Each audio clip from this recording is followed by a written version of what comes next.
Everyone's gone crazy. Everyone should get out of here. Well, they'll never wake up. But I was right, my precious. You are invincible.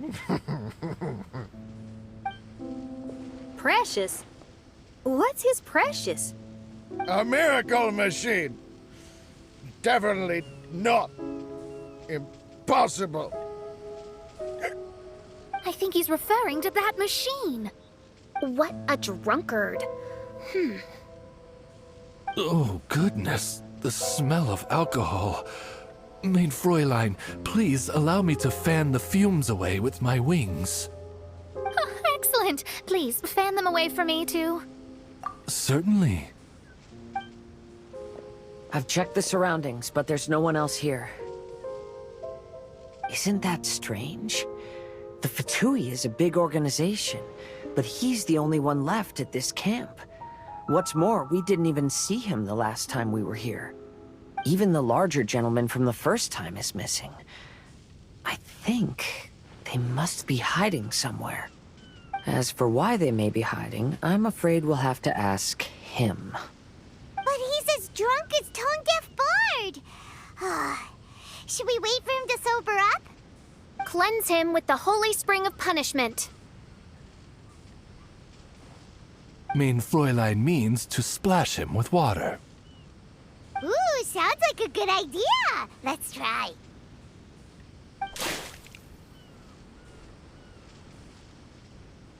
Hey, he opened his eyes. Huh? Hey, are you one of the Fatui? Can you tell us what happened here and what that machine is for? Fatui? Ha! Fatui! Those blockheads from the administration will regret it now! That's what you get for rejecting my research and forcing me to conduct my research on this deserted island. My precious! My precious! Why is he crying? Looks like he has a lot of pent-up emotions. You mocked me! And my precious invention. You don't know anything about the future. Only my invention can help us conquer the world! Idiots! Such idiots! Ow! Don't hit me! I won't blow up the lab again. I'm sorry. I didn't mean to. This man's gone insane. There's no way we can communicate with him. He wasn't like this when we first met him. It looks like the effects have grown worse, to the point of driving him mad. My manuscript. My manuscript. Only that can save. Manuscript? Where is it? Don't yell at me. Don't yell at me. Fischl, don't yell at him. Then I'll... Let me try.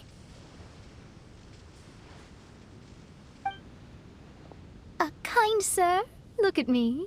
Now, tell me, where did you hide your manuscript? No! No, don't force me to write a report! Go away! He's completely lost in his own imagination. Allow me.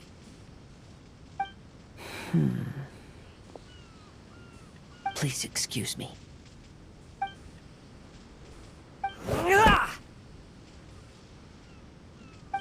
Oh! My butt! My brain is finally starting to work again. It's not a mushy mess anymore. Can you tell me where you put the manuscript? The manuscript. The manuscript is in the crack over there. Finally! Otherwise, I was gonna have to blast some of my loudest rock and roll in his ears. Kazuha hesitated for a long time before making a move. He's so nice. Everyone, let's search the stone cracks nearby for the manuscript.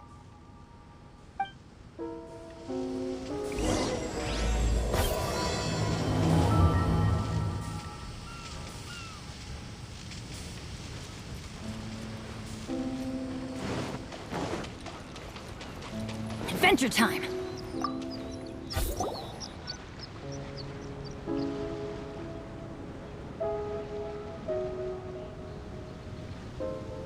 Found it!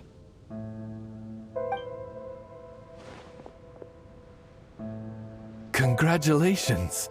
We found the key to solving the problem. Let me see.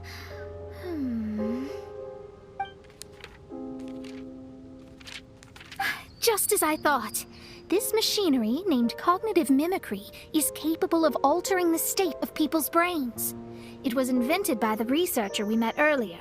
His name is Persikov. According to the manuscript, the Fatui officials did not support Persikov's research. They believed he had taken the wrong path. But Persikov insisted on putting his machine to use. In order to achieve that, he disassembled the machine and used his connections to transport the parts to this deserted island. How did they find this island? The Fatui's intelligence network is not to be underestimated. Persikov was dead set on carrying out his experiments on this island. Most of his subjects were junior Fatui soldiers who all signed a waiver beforehand. It looks like they really thought this machine would benefit the Fatui. How does the machine work? That's most likely top secret. The manuscript didn't reveal any details, but Persikov did mention that the machine was modeled after the power of a god. Does that mean there's a god connected to these dreamlike mirages, and the Fatui found a way to research it? Clearly. Otherwise, they wouldn't have been able to reproduce the god's power. Anyway, Persikov's experiment did not go as planned. The machine broke down just days after it was activated. They tried to fix it, but the technologically illiterate Fatui soldiers completely ruined the machine. Even its most important component of all, the crystalline cores, got ejected and disappeared. A testament to the importance of maintenance in all aspects of life. I believe we can all learn something from this. Persikov may be a mad scientist, but he didn't want to see his subordinates suffer. Besides, if he didn't solve the problem, he would end up going insane as well. As a last resort, Persikov went out on his own to look for the cores. But he was just a sickly researcher, unfit for the task. He had to give up. Then, Persikov went searching for the soldiers who had gone mad and strayed from the group, and took them to a hidden cave. I think that was where they were at the day we arrived on this island. Persikov was taking a strong Fatui soldier somewhere. Yes, it took Persikov all of his strength to get all the missing soldiers into the cave. He tried to snap them out of it with music and poetry, but nothing worked.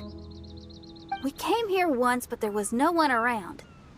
Come to think of it, that must have been the day Persikov was busy gathering the soldiers into the cave. There's good news and bad news written on the last few pages. The good news is, Persikov managed to figure out the location of the crystalline cores by piecing together the snippets of information he could get from the delirious soldiers. The bad news is Persikov failed to revive them and eventually succumbed to the device's influence himself. The last few pages of the manuscript are just unintelligible drunken scribbles.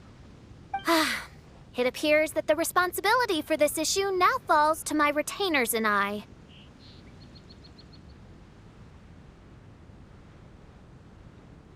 There's a map in the manuscript. The markings should indicate the locations of the crystalline cores.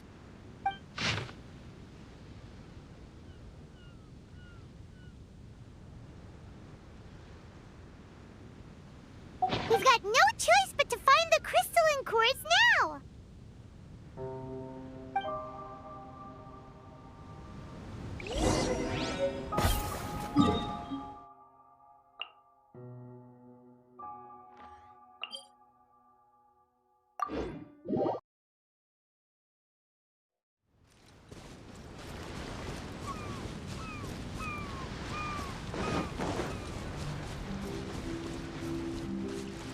we go!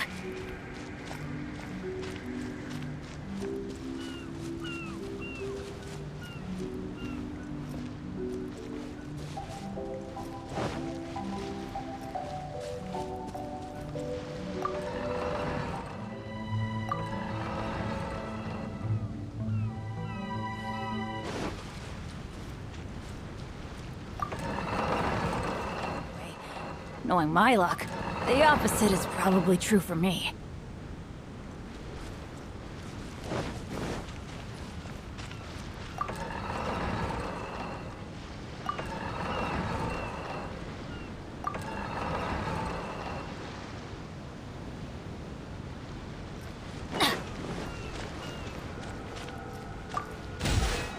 This should be one of the crystalline cores mentioned in the manuscript.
We've inserted all of the crystalline cores, Mona.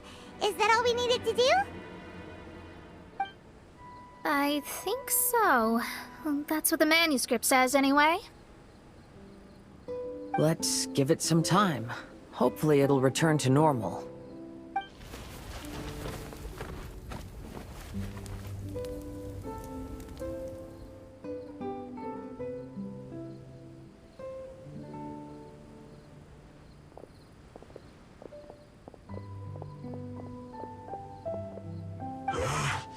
Someone's in our camp. Hey, who are you people? Hold on. Look at the machine. Is it fixed? What? But Mr. Persikov is still lying on the ground over there. We're the ones who fixed the machine. Yeah, you're welcome. We could have had a nice, relaxing vacation if all of this hadn't ended up occupying so much of our time. Apologize to me and my retainers at once. Uh-huh? Oh no, I'm out of here. Hey! Don't leave me here on my own! Mr. Persikov's still there! We need to save him! Those two definitely seem a little more lucid now. It looks like we succeeded. Yay! Let's get out of here then! Paimon wants to spend the rest of this vacation back at our own camp. Yeah, but it feels like our camp now. Kinda like our temporary home. Then perhaps we should call it the Embassy of the Imanakreich and Dodoland. Huh? No! That's too many words! Paimon would prefer something easy to remember. Come on, let's go home now.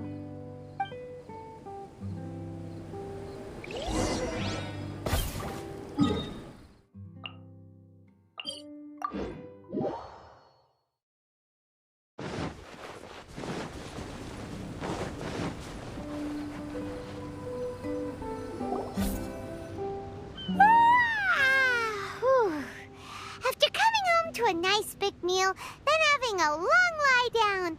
Paimon's finally starting to feel relaxed. Is the hospitality of the Immonakreich to thy liking? Paimon's loving it. Wonderful. Main Fräulein invited you all here not only to witness the arrival of our Holy Land, but most importantly, she wished that you could all relax and enjoy the summer. Great. Well, I've come to the right place. I love it here. May this place become an eternal paradise.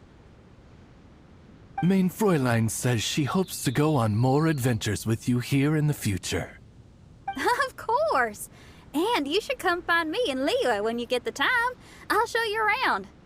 Oh, also, my friend runs the best restaurant in Liyue. I'm sure you'll love it. If you're into opera, you should go see Yunjin. She's the nicest person, and she likes making friends with new and interesting people. I'm sure the two of you will have plenty to talk about with your shared passion. Oh? If Lady Xinyan speaks so highly of it, then I must entertain the idea. Traveler, I have a suggestion. There's a snack called roasted lavender melon in Inazuma, which goes rather well with fish. Why don't we roast some fruit and seafood for dinner tonight? Then it's decided. I'll go gather some more fruit. And for seasoning... Yep, that should do it. Ah, you're all here.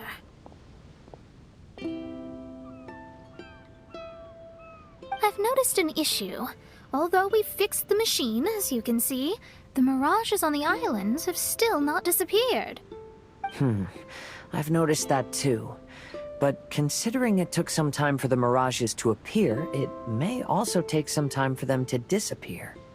Yes, that's definitely possible. In other news, my scryglass seems to be working fine now. The divination results are also looking about right. Although there are some parts in the results that I don't quite understand. It's as if there is some sort of power surrounding us. And it's still watching us. Do you think it's caused by the machine? Or perhaps Persikov? Sorry, I'm also not sure. All I know is that the power is not hostile at the moment. Whatever it is, it doesn't seem to harbor any ill will toward us.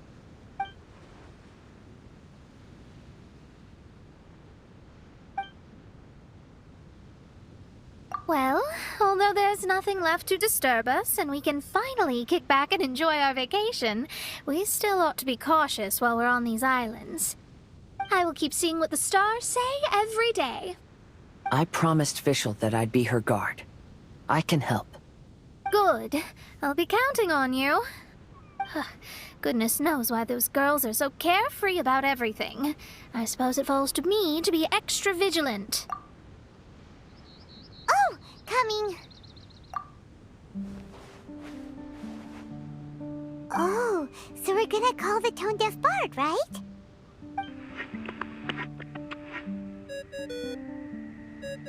Well, hello there, strangers. You finally called. I thought you were having so much fun that you'd completely forgotten about me. Nope. Oh, tone-deaf bard, a whole bunch of really strange things happened.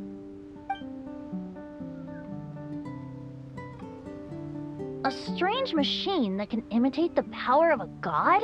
Wow. I didn't know the Fatui had plans like that. Their imaginations are truly running wild.